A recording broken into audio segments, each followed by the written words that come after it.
Donc on a la fonction suivante, qui est une fonction définie par partie, pour laquelle on va chercher à déterminer les limites à gauche et à droite. Okay, donc on cherche les limites à gauche et à droite de cette fonction-là en -2.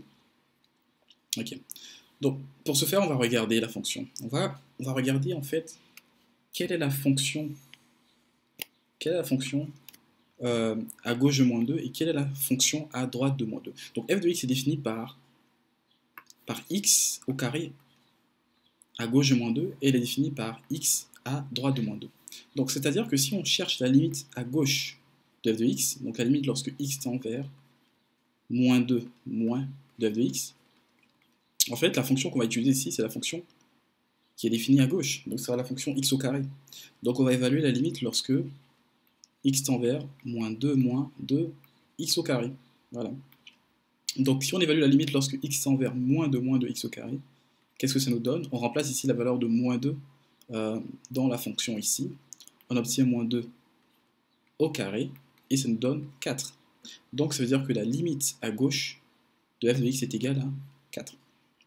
Maintenant, si on considère la limite, cette fois à droite de f de x, donc la limite lorsque x tend vers -2 plus de notre fonction f de x, donc on voit qu'on va utiliser cette expression-là, c'est cette expression-là qui est définie à droite, qui est x. Donc on aura la limite lorsque x tend vers -2 plus de x ici. Voilà. Donc encore une fois, on va remplacer notre -2 dans x ici, dans l'expression, et on obtiendra -2 directement. Voilà. Donc on constate ici que la limite à gauche et la limite à droite ne sont pas similaires. Alors il y a une chose à connaître en fait, c'est la définition de la limite en un point. Quand est-ce que la limite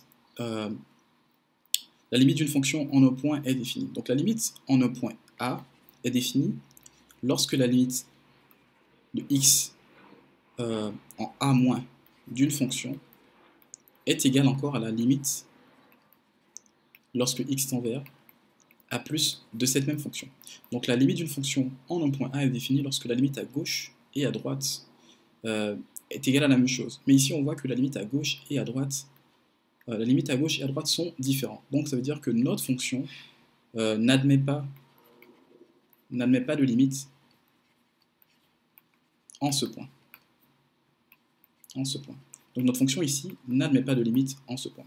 Donc, si on cherche à représenter en fait cette fonction qu'on a étudiée ici, on va la représenter. Donc on voit qu'on a le point -2 ici. Et jusqu'à -2 en fait, on a en fait une parabole ici. Okay, la fonction est x au carré, jusqu'à -2. Donc on sait que la limite en -2 à gauche est égale à 4. Donc ici j'aurai mes points. On peut s'imaginer ici que c'est 2, et ici ce point-là c'est 4. Donc je sais qu'à gauche, ma fonction me donne quelque chose qui est très très près ici de 4. Okay. Et je sais qu'à droite, par contre, ma fonction me donne quelque chose de complètement différent. Donc ici j'ai -2, à droite ma fonction me donne quelque chose de complètement différent qui est -2 ici. Donc je vais imaginer en fait que, on connaît bien les fonctions au carré, je vais imaginer ici qu'il y a une sorte de parabole qui décrit ma fonction x au carré à gauche, donc j'ai ma parabole ici qui décrit ma fonction x au carré, et que lorsqu'on arrive en ce point-là, okay, j'ai un trou ici, la fonction n'est pas définie en ce point, mais lorsque j'arrive en ce point-là, il y a un saut qui se passe, okay, il y a un saut qui se passe, et je me retrouve ici avec une droite. Voilà. Donc je sais qu'en -2, en -2 plus, ici j'ai -2, okay, et la fonction en fait aura tendance à, j'aurai une droite ici qui va croître. Croître ici pour passer ici par l'origine,